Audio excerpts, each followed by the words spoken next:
All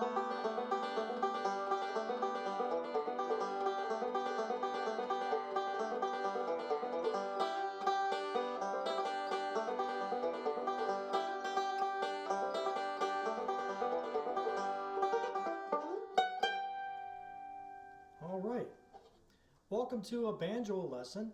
I'm Chip Cope, and this is going to be a very basic banjo lesson, generally focused on trying to teach anyone who wants to learn how to play the banjo real basic things, like how to use your right hand, how to use your left hand, and set yourself up for success. We're in the beautiful, illustrious studios of the American Bluegrass Network, where you might come across some top 10 lists and bands that we really like. It's sort of a fun thing that we do to try to keep in touch with people who are major fans of bluegrass like we are. So today, a little bit of banjo. I'm holding a 1970s Aida Belladonna banjo that I've had since I was probably like 18 years old. And if you're just new to the banjo, you can find some pretty good ones. I suggest you find something that's relatively playable. It can have a resonator like this one does, or even an open back. Just probably want to get something that has 5 strings on it, because we're going to learn how to play some bluegrass. So to get started, let's talk about some terminology. This would be the headstock of the banjo down here, and this is where all your tuning keys set. And you'll turn your keys back and forth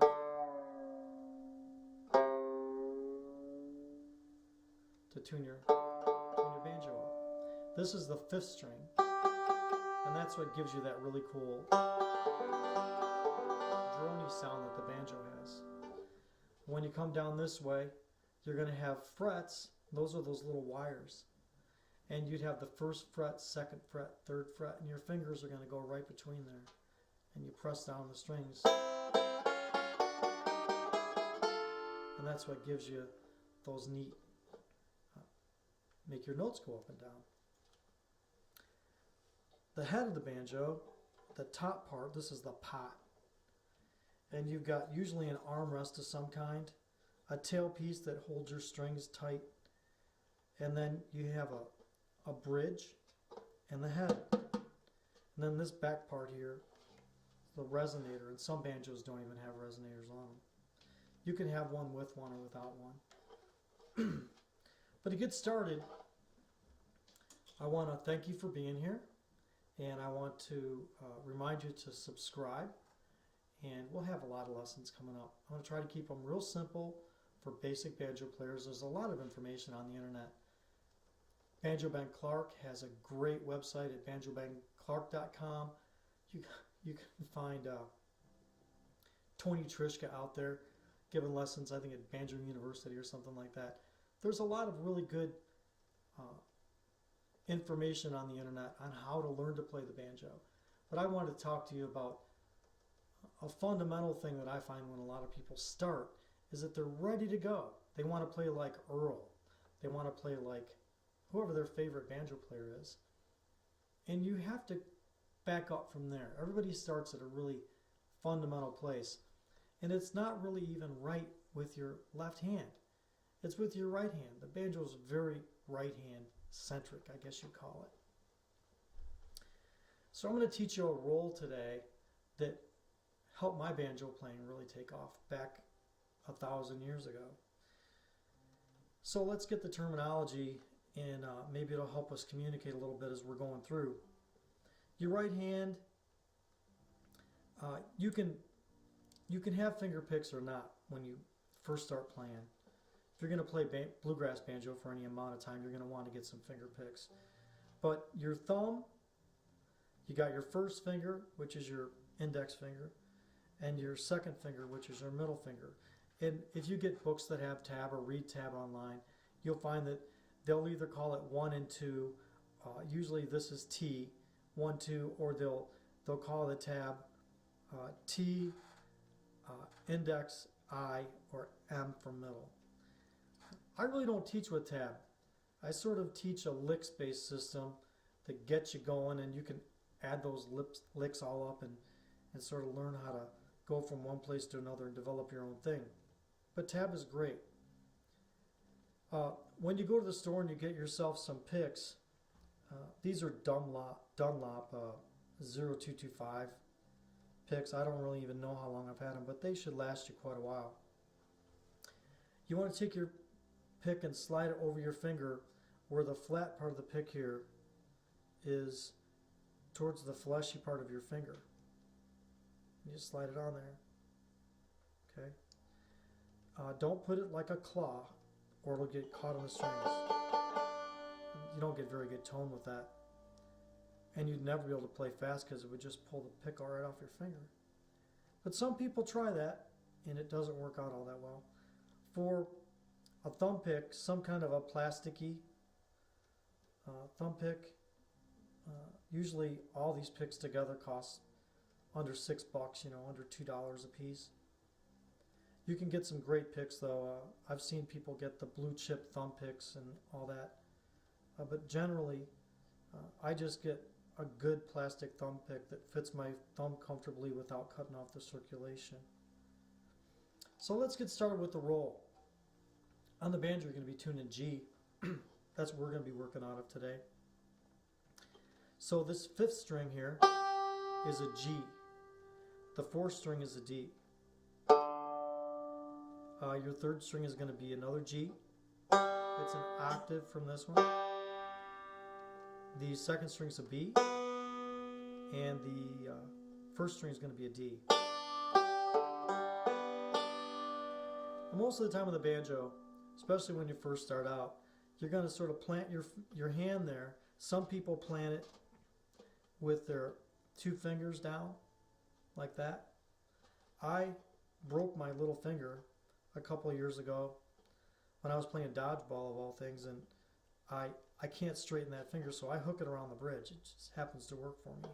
I just hook it right there. And you might feel comfortable with that, but just find a place to plant your hand so your hand's not floating up here all over the place trying to find the strings. That'll help you a lot.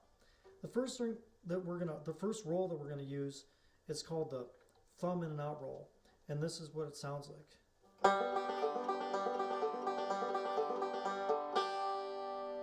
So the thumb in and out roll is really an important one when you play songs like Jed Clampett.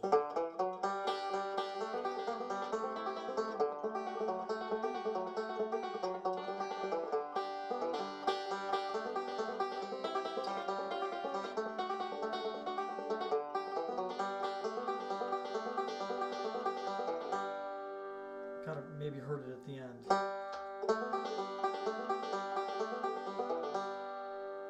So that roll is really very simple, and it's great to get your playing going in the right direction. And we'll go over that one real quick. So thumb in and out roll is going to start with your thumb on the third string. That's your G. And then you're going to play your first finger on the second string, pluck up. And then you're going to take your thumb again and hit that fifth string. Then you're going to hit your first string with your second finger, and that's 4 notes.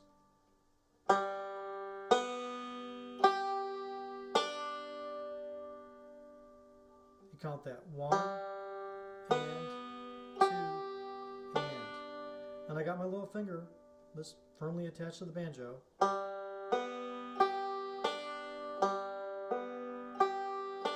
So it's thumb, first finger, thumb, middle finger.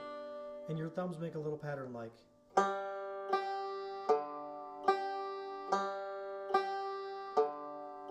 And you're just adding these in between. The second time you go through, you're going to start on the fourth string.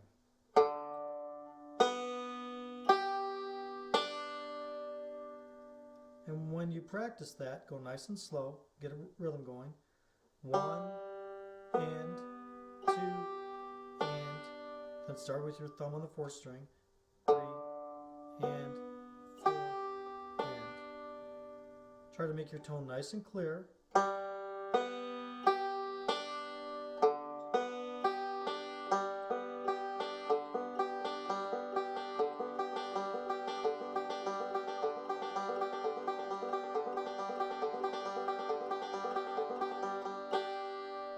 Okay?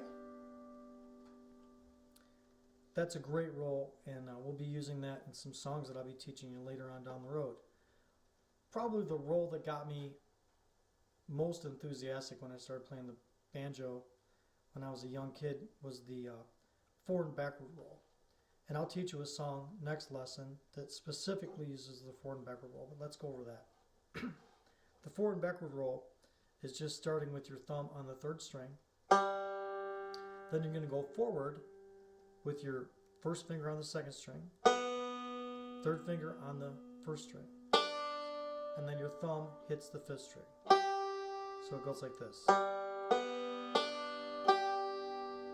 Thumb, first finger, second finger, thumb on the fifth string. Then you're going to come back down again with your second finger hitting the first string again,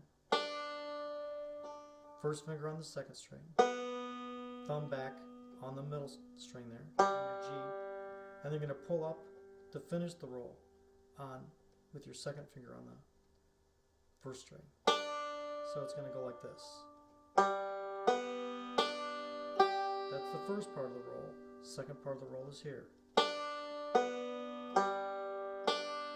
Nice and slow. Thumb, first, second, thumb, second, first, thumb, second. One and two.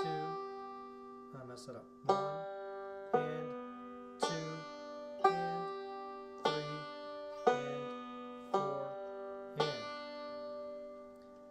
A great tip is to practice your banjo in your spare time. Don't feel like you have to have a real organized, pressurized banjo session where you sit down and, especially at this stage, you're going to want to build muscle memory to get that roll in your brain without having to think about it. So you can go from here, forward and backward roll, then go to a thumb and a knot roll.